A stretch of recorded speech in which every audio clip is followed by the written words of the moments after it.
신앙인의 삶은 경기자와 같다 말씀드렸습니다. 경기자는 법대로 경기해야 한다 말씀을 나누었습니다. 믿음의 삶이란 무엇인가? 하나님의 말씀의 법대로 따라 사는 것, 이것이 그리스도인의 삶이요 신자의 생활이다. 함께 은혜를 나누었습니다. 목사님, 저는 옛날부터 예수님을 교회를 다녔고요, 옛날부터 예수님을 믿었어요. 저는 분명히 하나님의 사랑받는 자녀가 맞습니다. 네, 좋은 신앙인의 자세입니다. 그런데 한번 생각해 보십시오. 내가 예수를 믿는다라고 스스로도 생각을 하고 있고, 내가 예수를 믿는다라고 내가 입술로도 고백을 하고 있는데, 내 삶 속에 하나님의 말씀은 온데간데가 없습니다. 매일매일 자신의 생각대로 살아가고, 매일매일 자신의 기분대로 살아가고, 매일매일 자신의 판단대로 그렇게 살아갑니다. 오늘 사도 바울의 말씀은 이것입니다. 과연 그거를 믿음이 있는 사람이라고 말할 수 있겠는가? 자고로 신자는 하나님의 말씀대로 따라 사는 사람입니다. 오늘 상고할 부분은 승리자의 관을 바라보자입니다. 한번 따라해 보세요. 면류관을 얻는 삶을 살자. 네. 5절 말씀 다시 한번 보겠습니다. 제가 읽어드릴게요. 경기하는 자가 법대로 경기하지 아니하면 승리자의 관을 얻지 못할 것이며. 네. 여기 이 승리자의 관이라고 하는 말이 옛날 성경에는 면류관으로 번역이 되었습니다. 제 생각에는 이 면류관이 더 적합해 보입니다. 우리가 운동 경기장의 선수로서 살아간다 할 때에 우리가 두 번째로 생각할 것은 곧 우리의 삶이 면류관을 얻는 인생, 상급을 얻는 인생이 되어야 한다라는 말씀입니다. 하나님의 법대로 최선을 다해서 열심히 인생 경기에 임하게 될 때에 거기에 승리가 있는 것이고 거기에 면류관이 있습니다. 최선을 다하여서 우리의 믿음의 삶을 산 후에 하나님이 약속해 주신 그 부름의 상, 면류관을 기대하며 살아가는 것입니다. 프로의 세계는 늘 잘하는 사람과 못하는 사람 사이에 순위가 매겨지고요, 또 챔피언이 결정이 됩니다. 그리고 그 순위에 따라 각각의 선수들은 자신에게 주어지는 연봉과 상급이 달라집니다. 유현진 선수 얘기를 다시 한번 해보겠습니다. 요즘 아주 대단합니다.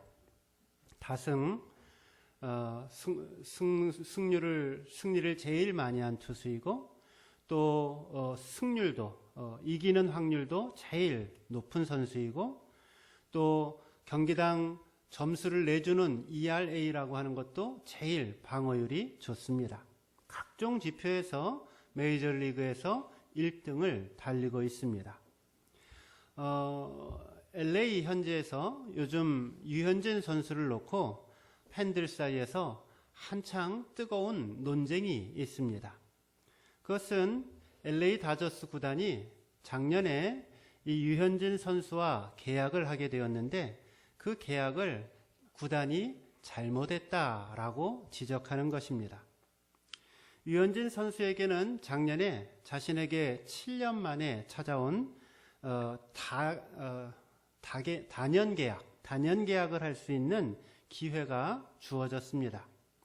그런데 LA 구단이 부상을 염려하여서 1년에 2천만 불 정도의 돈을 주고 1년간 계약을 한 것입니다. 2천만 불도 대단한 겁니다. 운동선수가 2천만 불이면은 거의 가장 최상급에 해당되어지는 액수입니다. 1년 그 공던진 값이 240억 원이 되는 것입니다. 올 한 해가 끝나면은 또다시 이제 단연 계약을 할 수 있는, 여러 년 계약을 한꺼번에 할 수 있는 기회가 다시 주어지는데, 이제 팬들과 또 전문가들 사이에서 그 액수가 몇 억 불 정도가 될 것이라고 예상을 합니다. 그러니까 수천억 원을 한꺼번에 계약을 하게 되는 것이죠. 운동선수로서는 정말 대단한 한 해를 보내고 있는 것입니다. 오늘 우리가 상고하는 운동 경기자로서의 신앙인의 삶도 이것과 마찬가지입니다. 세상이라고 하는 운동장에서 이 모양 저 모양으로 경기를 하면은 그 경기에 임한 그 모습 그대로 상급을 얻습니다.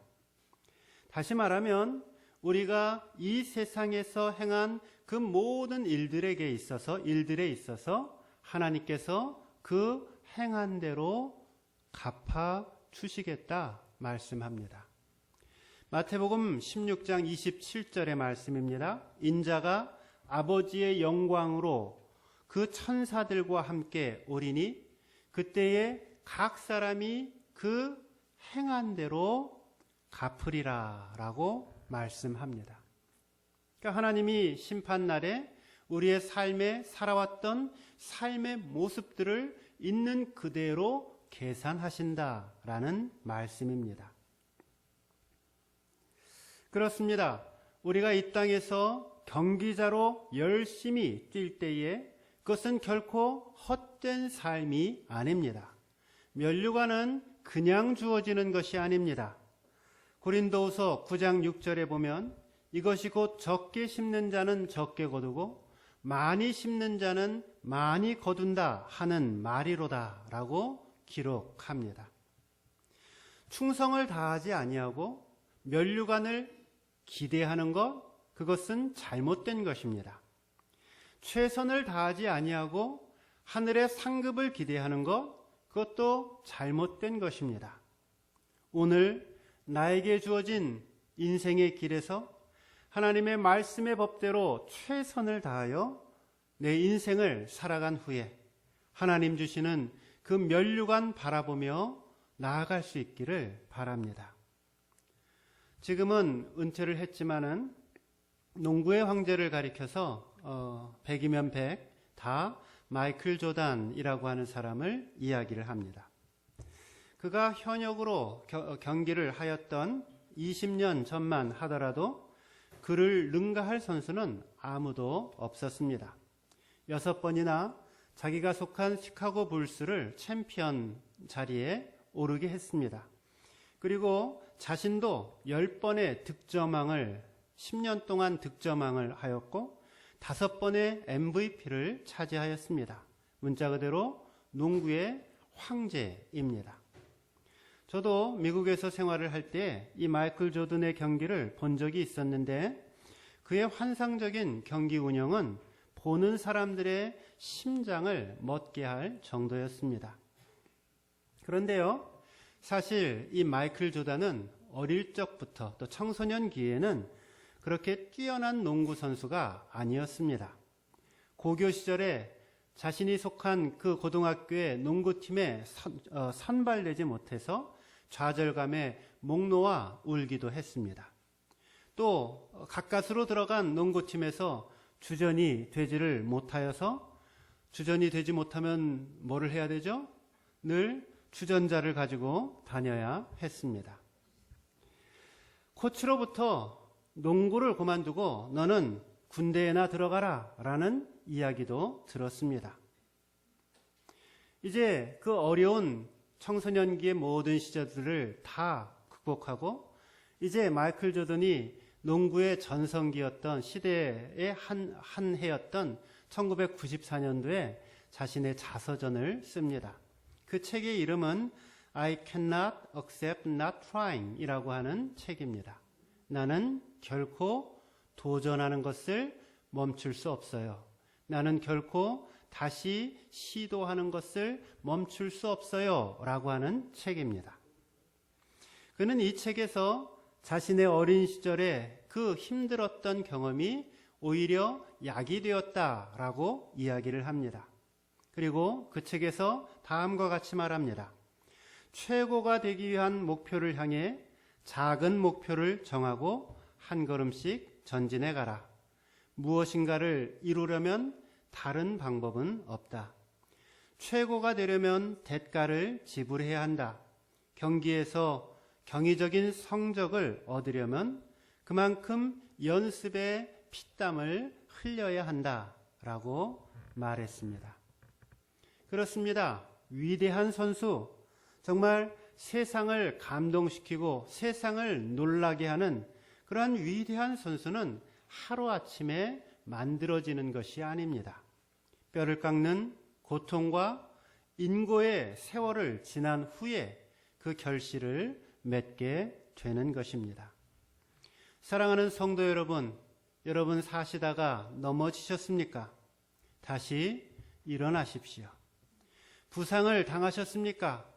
치료받으시고 다시 시작하십시오.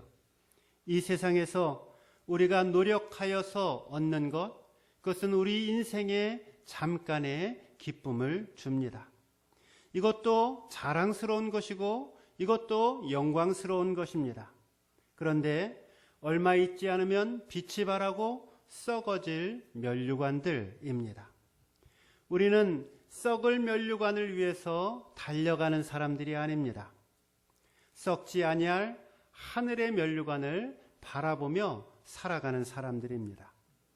바라기는 저와 여러분 모두가 하나님의 법대로 최선의 경주를 다하여서 부디 시들지 아니하는 면류관, 그 영광의 면류관을 모두 받아 누리시는 저와 여러분 되시기를 주님의 이름으로 축원드립니다.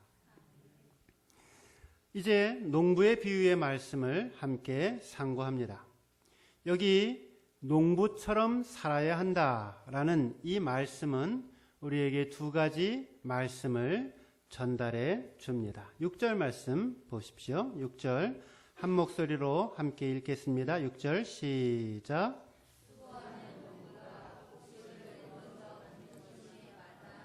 네, 수고하는 농부가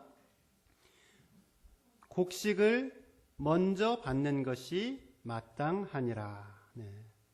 첫 번째로 은혜 받을 말씀은 수고하는 농부입니다. 한번 따라해 보세요. 수고하는 농부가 되자.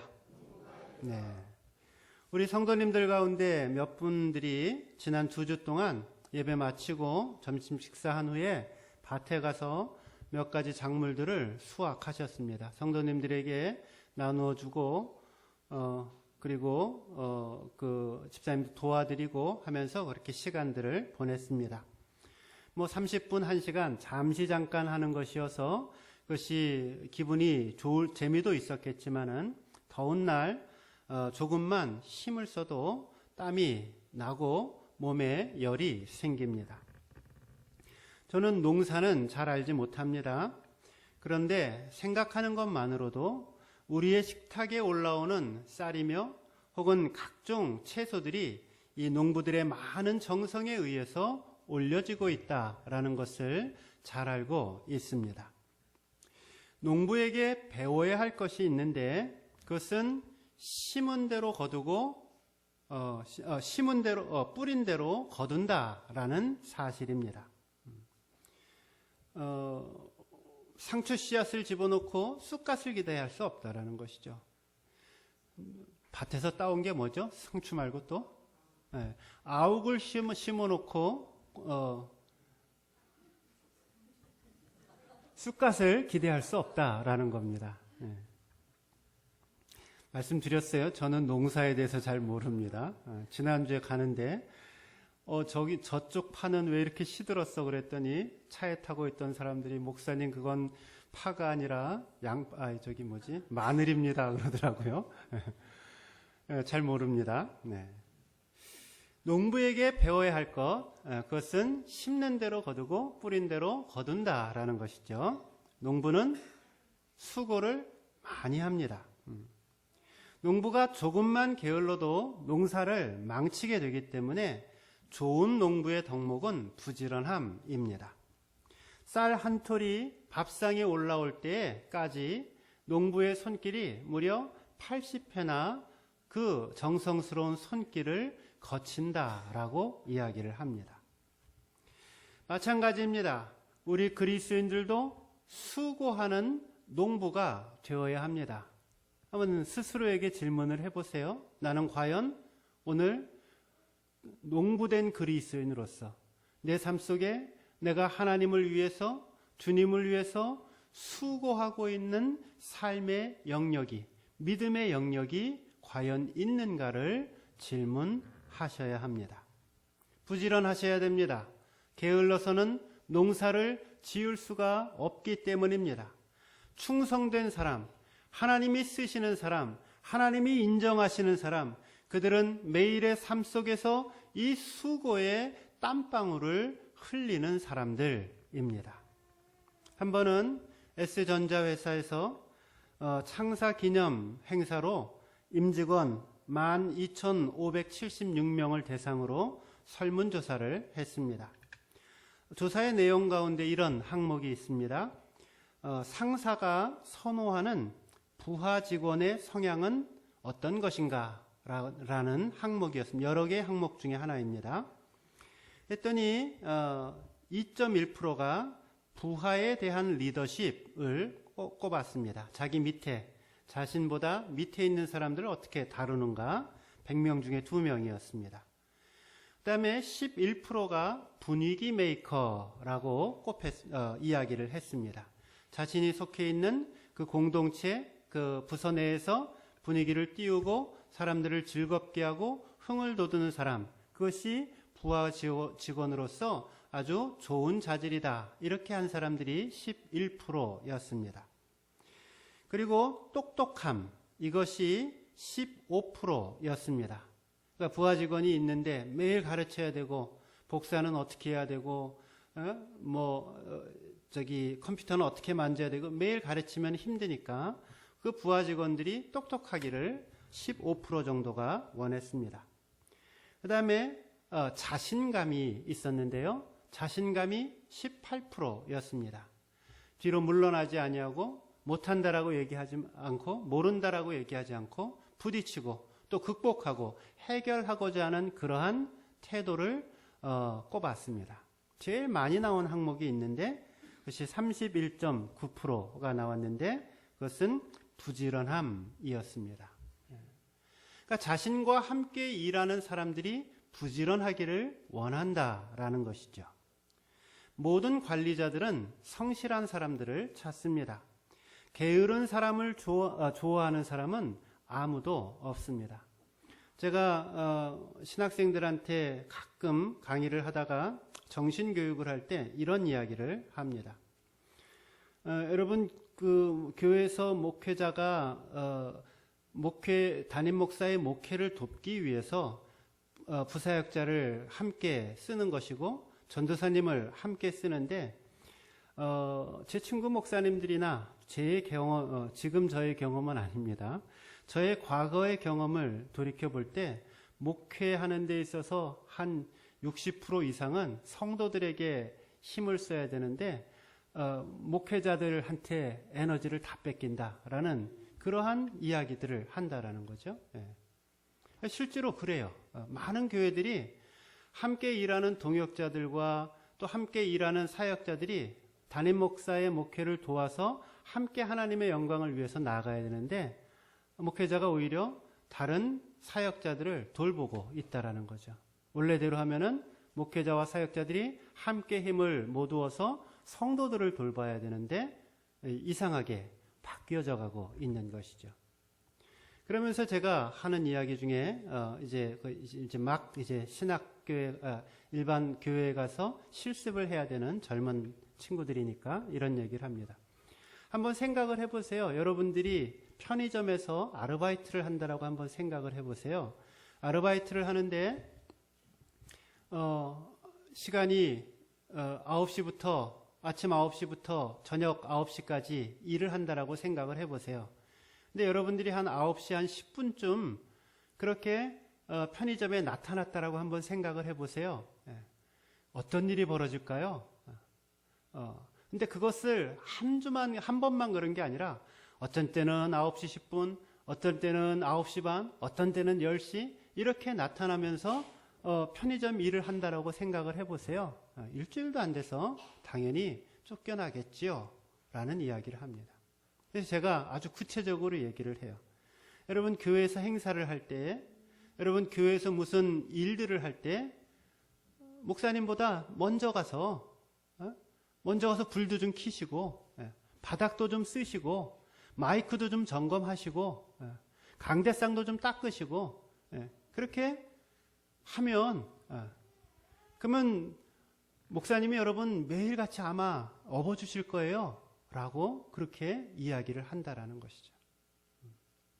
그러니까 세상의 일들도 우리가 한다라고 할 때 부지런하고 성실하고 열심히 일하는 모습을 덕목으로, 선한 덕목으로 삼고 있는데 하물며 이 영적인 일에 있어서, 하물며 하나님을 섬기는 이 일에 있어서 우리가 얼마나 더 정성을 들여야 하고 우리가 얼마나 성실하게 이 일들을 감당해야 하는지를 말씀하고 있는 것입니다. 성가대 참 은혜스럽고 너무 귀하게 하나님 앞에 찬양을 올립니다. 우리 성가대장님과 반주자님을 더 기쁘게 해드리고 더 용기를 북돋우고 함께 일할 수 있게 하는 것은 뭘까요? 자, 우리 10시까지 모입시다. 다음 주에 꼭 나오세요. 그래서 10시에 나온 사람은 몇 명이에요? 1명? 2명? 어떤 사람은 10시 10분, 어떤 사람은 10시 반, 어떤 사람은 10시 45분? 후다닥 옷 입고 그리고 찬양을 하면 그 찬양을 하나님이 받으실 수 있겠는가라는 것입니다. 우리가 하나님 앞에 섬기고 봉사하고 또 주님을 위해서 일할 때 최소한 편의점에서 일하는 것보다는 더 성실하게 일을 해야 되지 않겠느냐라는 말씀을 드리는 것입니다. 하나님은 부지런하고 성실한 사람들을 찾아서 그들을 통해 하나님의 일들을 이루어 가십니다. 잠언 24장 33절과 34절 말씀입니다. 내가 좀 더 자자, 좀 더 졸자, 손을 모으고 좀 더 누워있자 하니 내 빈궁이 강도같이 오며 내 곰핍이 군사같이 이르리라 말씀합니다.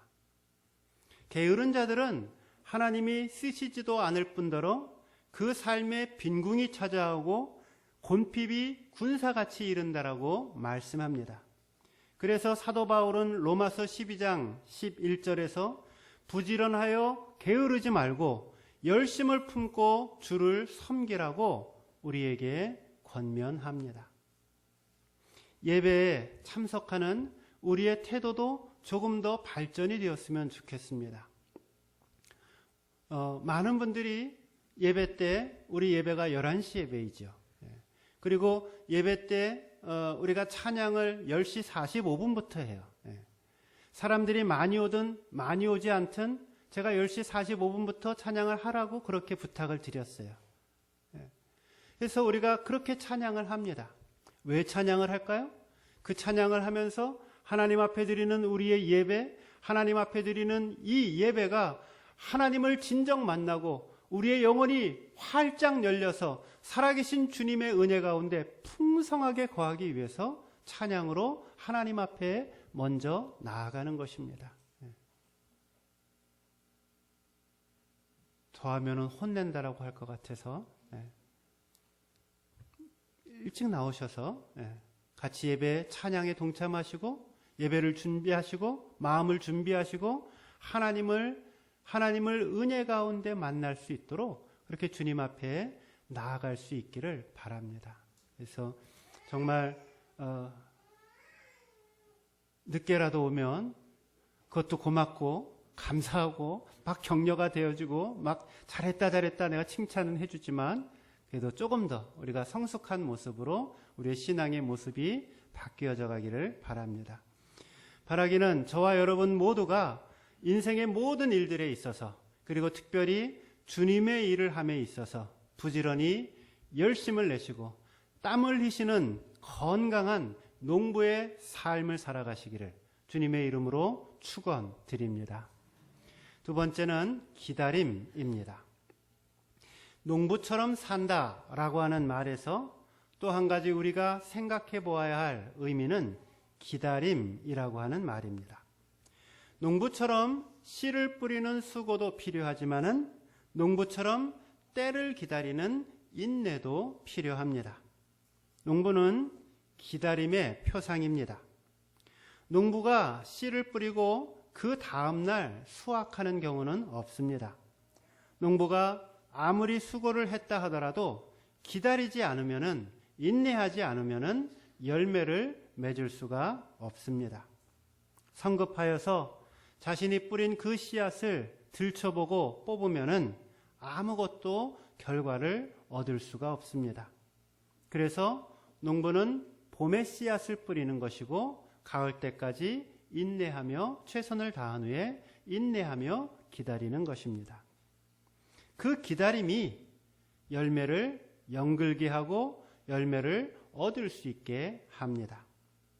기다림은 하나님이 일하시는 시간입니다. 한번 따라해 보세요. 기다림은 하나님이 일하시는 시간이다. 네. 기다림은 하나님께서 일을 하시는 시간입니다. 씨를 뿌리고 수고하고 때를 따라 일도 다 했지만은 마지막에 그 곡식을 연글게 하고 맺게 하고 수확을 할 수 있게 해주시는 분은 하나님이라는 것이죠. 만약 농부가 조금이라도 섣불리 수확을 하게 되어지면은 농부가 그 자신이 했던 그 모든 수고의 대가를 받을 수 없습니다. 마지막 햇빛, 마지막 은총, 최선을 다한 후에 그 모든 결과를 아버지께 의탁하고 인내함으로 기다리는 것, 그것이 농부의 삶인 것이고 그것이 그리스도인의 삶인 것입니다. 진인사 태천명인 것입니다. 하나님이 우리에게 주어진 삶의 모든 영역 속에서 최선을 다하고 그리고 겸손히 하나님의 은혜를 기다리며 나아가는 것입니다. 그러므로 우리 앞에 놓여있는 인생길에 조급한 마음을 버려야 됩니다. 내가 조금 열심히 하고 내가 좀 마음을 쓰고 애를 썼는데 그것이 눈앞에 바로 결과가 나오지 않는다라고 나는 인생이 틀렸어. 내 인생은 늘 흑암과 터널 뿐이야. 그렇게 생각하시면 안 됩니다. 살다 보면 앞과 뒤가 다 박혀 있는 것처럼 우리 인생이 풀리지 않을 때도 있습니다. 어디서부터 어떻게 해야지 이 실타래를 풀어갈 수 있을지 도무지 종잡을 수 없을 때도 있습니다.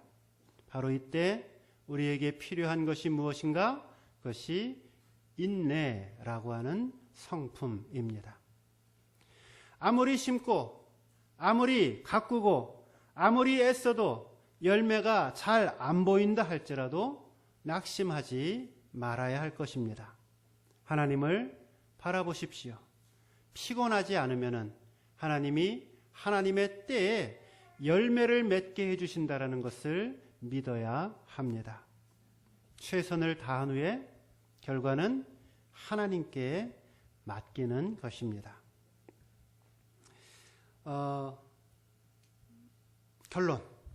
결론의 말씀으로 11절과 13절까지 말씀, 11절 이하 13절까지 우리 한번 함께 읽겠습니다. 시작. mit보다 이 말이여 우리가 주와 함께 죽었으면 또한 함께 살 것이요 참으면 또한 함께 왕노릇할 것이요 우리가 주를 부인하면 주도 우리를 부인하실 것이라. 우리는 미쁨이 없을지라도 주는 항상 미쁘시니 자기를 부인하실 수 없으시리라. 아멘. 네. 이 말씀의 뜻은, 내용은 요약하면은 무슨 말이냐면은 하나님의 일에 충성된 사람들에게 하나님께서 하늘에 보상을 약속해 주신다라는 말씀입니다. 내가 군사처럼 살아갈 때, 내가 농부처럼 살아갈 때, 내가 경기자처럼 살아갈 때 주님의 일을 힘쓰고 하나님의 법을 이루고자 하는 사람들에게 하나님은 하나님의 나라에서 함께 왕노릇하는 축복을 허락해 주십니다.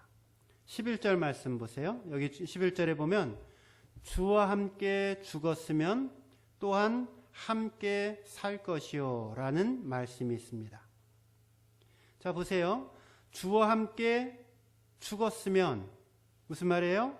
주와 함께 죽어야지 주와 함께 산다라는 말입니다. 예수님, 나를 위해서 십자가에 달려 돌아가셨지요. 감사합니다. 주님의 은혜에 감사합니다. 나는 살겠어요. 열심히 살겠습니다. 그것이 아니라는 것입니다. 주님, 나를 위해서 죽으셨죠. 저도 주님의 그 십자가에서 나의 육신을 죽이고 나의 생각을 죽이고 나의 자아를 죽이고 내가 주님과 함께 그 십자가에서 내 육신이 온전히 죽었나이다. 그래서 이제 주님이 부활하신 것처럼 다시 사신 것처럼 내가 주님과 함께 다시 살겠나이다. 이것이 참된 믿음인 것입니다. 실제적으로 초대교회 성도들은 예수님의 죽으심을 본받아서 때로는 십자가 형틀로 또 때로는 사자의 밥으로 때로는 화형대의 횃불로 죽어갔습니다. 이것이 성경이 말하고 있는 신앙의 본질입니다. 우리가 주와 함께 죽을 때에 하나님이 우리를 다시 살려주십니다. 그렇지 않습니까? 한 알의 밀이 땅에 떨어져서 죽지 아니하면 한 알 그대로 있고 죽으면 많은 자라서 많은 열매를 맺느니라고 말씀하고 있지 않습니까? 죽어야지 사는 것입니다. 오히려 죽지 않겠다라고 나는 예수 믿어요. 나는 신앙생활 잘해요. 근데 여전히 내 육신은 내 안에서 왕노릇하고 있고 내가 주인이 되어져서 살아가고 있다라고 하면 거기에는 진짜 믿음이 들어갈 틈이 없는 것입니다. 로마서 8장 17절에서 18절입니다. 자녀이면 또한 후사 곧 하나님의 후사요 그리스도와 함께한 후사니 우리가 그와 함께 영광을 받기 위해서 고난도 함께 받아야 될 것이니라. 생각건대 현재의 고난과 장차 우리에게 나타날 영광은 좋게 비교할 수 없도다. 고난을 받는 자가 영광도 받는 것입니다. 하나님께서는 이 고난이라고 하는 껍질 속에 하늘의 영광을 숨겨 두셨습니다. 오늘 바울의 최종 권면은 무엇입니까? 사도 바울은 믿음의 아들 디모데에게 나와 함께 고난을 받자라고 말씀합니다. 그리고 우리 모든 그리스도인들에게 십자가의 고난에 동참하자라고 말씀합니다. 사랑하는 성도 여러분, 십자가의 고난을 여러분의 신앙의 추억으로만 간직하지 마십시오. 오늘 하나님의 말씀 그대로 하나님의 법대로 살아가십시오. 최선을 다한 후에 하나님의 은혜를 기다리며 인내하며 나아가십시오. 바라기는 오늘 주님 앞에 저와 여러분의 삶이 충성되이 살아가다가 하나님 나라에서 우리 모두가 왕노릇하는 하나님의 거룩한 백성 되시기를 주님의 이름으로 축원드립니다. 기도하겠습니다.